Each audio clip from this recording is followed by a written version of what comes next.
There will be a day when the wicked will be punished. We are not letting go of that hope that we have in you and in your righteousness and in your justice. Hey there, I'm Victoria, a certified Christian life coach, author, motivational speaker, and university educator, and I am obsessed with helping you navigate through life's ups and downs so that you can live day by day in God's peace despite the many external demands on your time and energy. The Choose to Think Inspirational podcast is about the delicate dance between God transforming you from the inside out and your personal responsibility for change, maturity, and refinement as a Christ follower.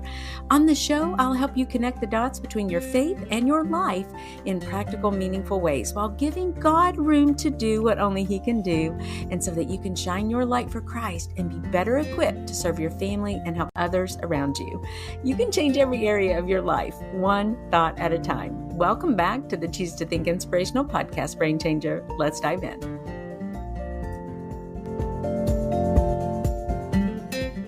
Psalm 10 is a psalm of lament that addresses the problem of evil in the world and the apparent silence of God in the face of it.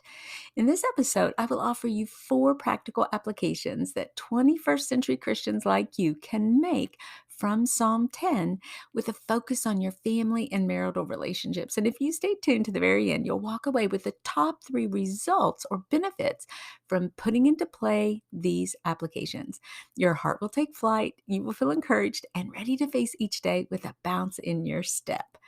This 18-verse psalm was likely penned by King David. The historical backdrop for the psalm is not entirely clear, as the psalm does not provide any specific historical details. However, scholars have suggested several possible contexts for the psalm.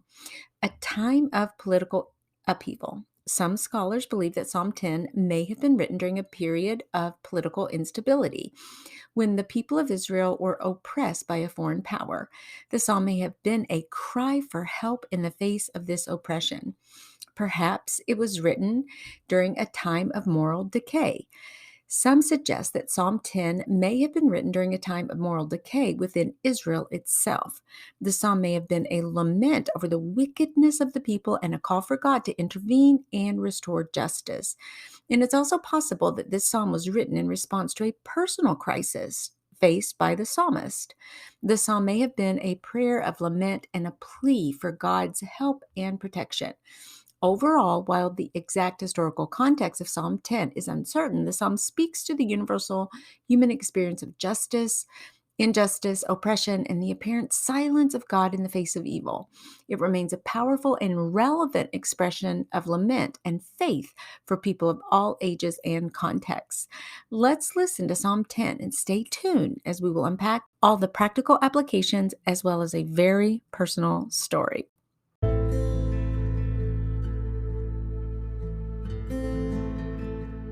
Psalm 10, the NIV version. Why do you stand far away, Lord? Why do you hide yourself in times of trouble? In arrogance, the wicked hotly pursue the needy. Let them be caught in the plots which they have devised. For the wicked boasts of his soul's desire, and the greedy person curses and shows disrespect to the Lord. The wicked in his haughtiness does not seek him. There is no God in all his schemes.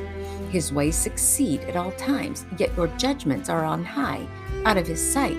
As for all his enemies, he snorts at them. He says to himself, I will not be moved. Throughout the generations, I will not be in adversity. His mouth is full of cursing, deceit, and oppression. Under his tongue is harm and injustice. He sits in the lurking places of the villages. He kills the innocent in the secret places. His eyes surreptitiously watch for the unfortunate. He lurks in secret like a lion in his lair. He lurks to catch the needy. He catches the needy when he pulls him into his net. Then he crushes the needy one who cowers, and unfortunate people fall by his mighty power. He says to himself, God has forgotten. He has hidden his face. He will never see it. Arise, Lord. God, lift up your hand. Do not forget the humble. Why has the wicked treated God disrespectfully? He has said to himself, you will not require an account. You have seen it, for you have looked at harm and provocation to take it into your hand. The unfortunate commits himself to you. You have been the helper of the orphan. Break the arm of the wicked and the evildoer. Seek out his wickedness until you find none. The Lord is king forever and ever. Nations have perished from his land. Lord, you have heard the desire of the humble. You will strengthen their heart. You will make your ear attentive to vindicate the orphan and the oppressed, so that mankind, which is of the earth, will no longer cause terror. And this is the word of the Lord. What are the four main takeaways from this psalm that you can put into play in your own life today? You can trust in God's justice. You can stand up against wickedness in the world. You can pray for the oppressed and examine your own heart. First, trust in God's justice. Despite the apparent triumph of the wicked, the psalmist affirms that God will eventually bring justice to the oppressed and the vulnerable. This should give you hope and the courage to stand up against injustice in the world, knowing that God is on the side of the oppressed. Let me tell you a quote by Matthew Henry. It goes like this: "The wicked seem to prosper and thrive in this world, but their prosperity is only temporary. God will one day hold them accountable for their actions and bring them to justice." End quote. Or how about this quote from Charles Spurgeon? Quote, "The psalmist's cry for God to act is not a lack of faith, but a deep conviction that God is just and will one day right the wrongs in the world." End quote. In a marriage relationship, this means trusting that God is working behind the scenes to bring healing and restoration to any brokenness or pain that you may be experiencing. This can give you and your spouse hope and the courage to persevere through difficult times, knowing that God is on your side. So, first, you can trust in God's justice. Second, you can stand up against wickedness in the world. Teach your children and grandchildren about injustice. Psalm 10 can be used as a teaching tool to help your children understand the reality of injustice in the world and to develop empathy for those who are suffering. As a parent or a grandparent, an aunt or uncle, you can use the psalm to start conversations with your loved ones about topics such as poverty, discrimination, and oppression, and then encourage them to become agents of justice and compassion in the world. Stand up against injustice. Psalm 10 is a call to action for God's people to stand up against the wickedness in the world. In your relationships, this means standing up against any injustice or oppression that you or your spouse, for example, your family member, your friend, may be experiencing. This may involve setting healthy boundaries, speaking up when you feel disrespected, or seeking help from a counselor or trusted friend, or, I got to put a plug in, a mentor. Remember, I have Elevate Mentoring. You can go to the website to get more information about this option for you. It's 4 weeks of free mentoring called Elevate. We know that you can trust in God's justice. Number 2, you can stand up against wickedness in the world, and I've given you some ways to do that. Number 3, you can pray for the oppressed. Using Psalm 10 as a model for prayer, you can intercede for those who are suffering under the hand of the wicked. This prayer can also include a plea for God to act against the oppressors, and also asking God to bring them to justice and to turn their hearts towards repentance. Take it a step further and pray for each other. Within your family, you can intercede for each other and for those who are suffering in the world. This can help you to develop a deeper sense of compassion and to rely on God's grace and mercy in the midst of difficult circumstances. And then the fourth one is to examine your own heart. Psalm 10 challenges you to examine your own heart to see if you have become complicit in the oppression of others. It's easy to condemn the wickedness of others, but you also need to look at your own actions and attitudes towards those who are vulnerable and marginalized. You could ask yourself if you are contributing to the problem of injustice in any way and seek to repent and change your ways if necessary. John Calvin said this of Psalm 10.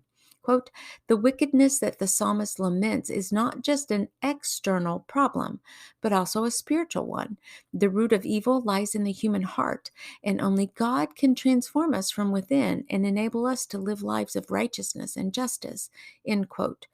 Ask the Holy Spirit to expose any area of evil in your heart. Psalm 139, 23, and 24 says, quote, "Search me, God, and know my heart. Test me and know my anxious thoughts.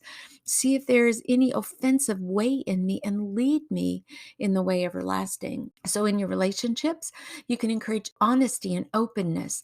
The psalmist is not afraid to express his doubts and frustrations to God. And you can also benefit from this kind of honesty and openness.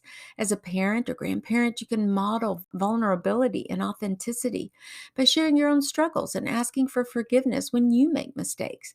This can create an atmosphere of trust and openness within the family, allowing family members to support and care for one another. You and your spouse, for example, should be equally honest with each other. Instead of trying to hide your struggles or pretending that everything is okay, be open and vulnerable with each other about your fears, your doubts, and your frustrations. Let me tell you a story about the wickedness in my own heart. Now, this doesn't have anything to do with injustice, really, but it's just that practical admonition that you and I both need to consider, and that's examining our own hearts. And I have to admit that I do this often, and sometimes it feels really, really uncomfortable. I've determined that in my marriage and with my relationships, I'm going to be honest, I'm going to be transparent, and I'm going to be forthright because I don't want to start hiding anything from my husband, for example. I don't want to harbor any kind of ill will or frustration.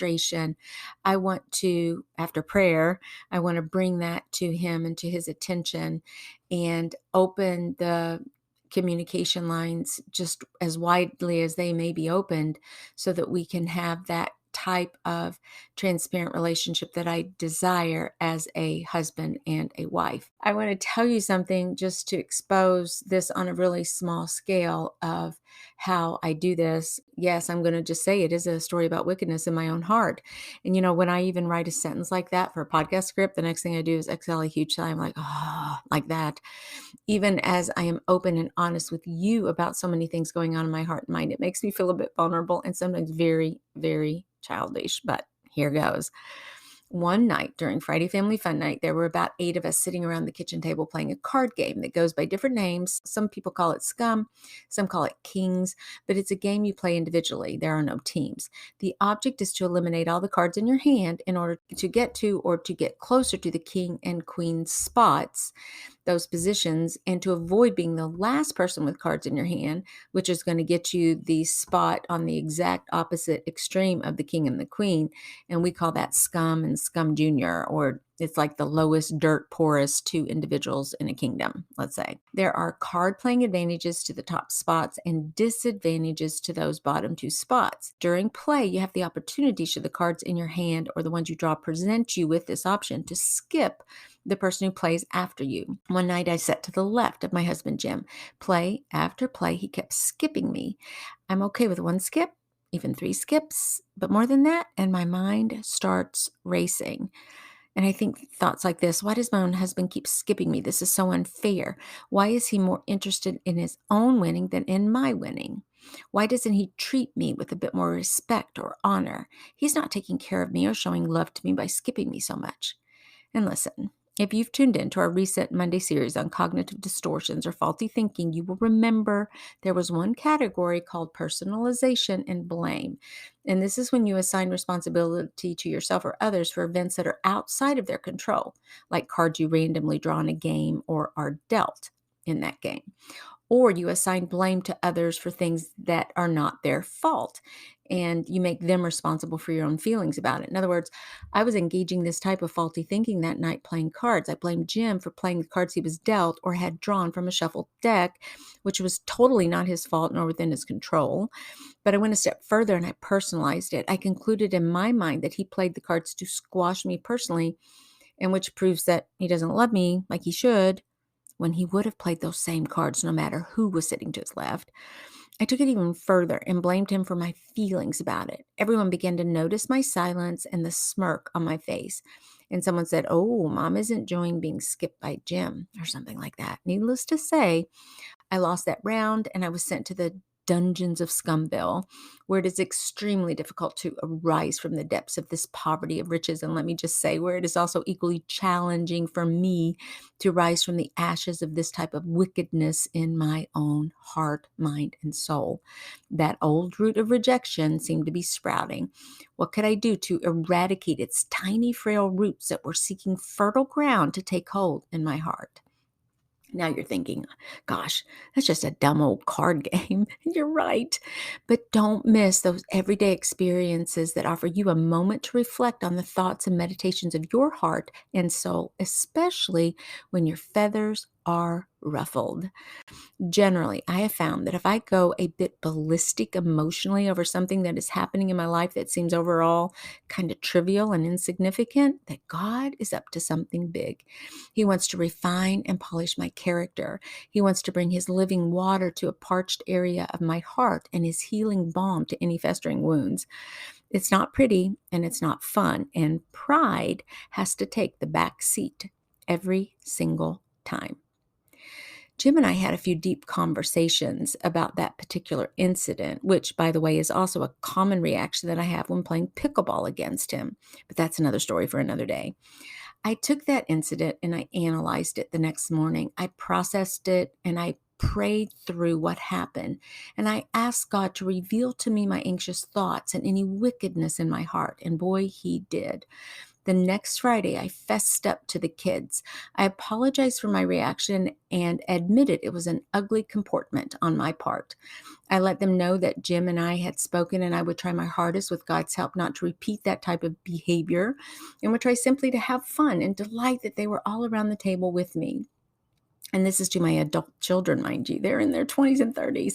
Let me just say that I've given them so much fodder to discuss at my funeral. I picture a lot of laughs as they share all my character flaws and their front row seats to the refinement of my character. It might start with something like this. Mom was so competitive. She really hated to lose at cards, and especially on the pickleball court. She was like a fussy 7-year-old whose father wouldn't let her ever win at a game of checkers. Laugh, laugh, laugh. But the thing about Mom is that she knew her shortcomings and she really hated those character defects and flaws. And she learned to change by God's grace. She didn't stay stuck in her childishness. She was definitely a work in progress, but it was refreshing to see how hard she worked and how much she desired to be like God, even in the smallest things like playing cards and pickleball. And we saw her change and get better, grow softer and less self-focused. Okay, I'm going to stop now because I'm getting a bit carried away. But you see the cry of my heart? It's to be open in my relationships about my frustrations, shortcomings, and difficult situations for me as I work through them. So let's move on to what you may experience as a result of trusting in God's justice, standing up against wickedness in the world, praying for the oppressed, and examining your own heart. You're going to experience empathy, increased and validated trust applied to your own relationships and toward God, and hope. First, empathy. When you teach your children about injustice and encourage them to become agents of justice and compassion in the world, you may experience a deeper sense of empathy for those who are suffering. This can lead to a greater awareness of the needs of others and a desire to make a difference in the world. You're going to encounter trust. If you model vulnerability and authenticity within your family, you may experience a deeper sense of trust and connection with your family members. This can lead to a greater sense of security and belonging within your family unit. And let me just add, also, this is going to increase your trust in God.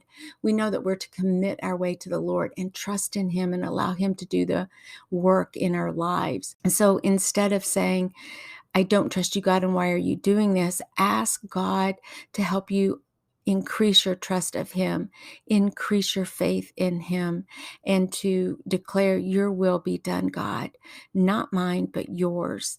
And there are going to be so many mysteries on this side of heaven, things that we just don't understand, like school shootings, for example, something so recently that occurred in the state of Tennessee. How can we even get our minds around something like that God allowed to happen? The depravity of mankind. We need God now more than ever, but we don't understand everything that happens. We can't. But what we can do is say, God, there will be a day when the wicked will be punished. We are not letting go of that hope that we have in you and in your righteousness and in your justice. And finally, the third thing, it leads to hope. When you pray for your family members and for those who are suffering in the world, you may experience a greater sense of hope and trust in God's ability to bring healing and restoration. This can lead to a greater sense of peace and joy, even in the midst of difficult circumstances. Overall, putting into play any of the practical applications of Psalm 10 can lead to a deeper sense of connection with God and with others, as well as a greater sense of purpose and meaning in life. I hope that these takeaways have stirred something in your heart that makes you want to get out your journal and write your own prayer to God regarding these things. And I want to leave you today with a few challenges. Do you feel inspired? What will you do today to take action against injustice and to become an agent of compassion and change in your family, community, and beyond? Do you feel empowered? What will you do today to become more vulnerable and authentic in your relationships, which can lead to deeper connections and greater trust? Do you feel encouraged? The psalmist has been so honest and vulnerable. Can you grab that sense of comfort and solidarity in the midst of your own personal struggles and suffering? And do you feel challenged? Challenged to examine your own attitudes and behaviors, particularly in relationship to issues of injustice and moral decay? And lastly, do you feel comforted? Do you feel comforted by the psalmist's reminder of God's sovereignty and faithfulness, which can provide you with hope and peace in the face of trial and hardship? I hope that I'm leaving you with a renewed sense of faith and purpose. God bless you, and thank you so much for pressing play on another episode of the Choose to Think Inspirational podcast. I appreciate you. I love you. And I hope that your weekend, if you're listening on a Thursday when the episode drops, is filled with so many blessings. And I hope that you see the very face of God and that you hear his whisper to you that you're not alone, that he is with you, that he sees you, that he knows your pains and your struggle points, from the tedious things and the seemingly insignificant character refinement that's going on in your heart. Those are really big things. They're not little to him. And he's going to see you through. He will be your healer and your guide until the end of time. And that's a wrap, Brain Changer. And listen, if you like what you hear, would you leave us a 1 to 2 sentence review at Apple Podcasts? Share the link with a friend or tag me on your share on social media.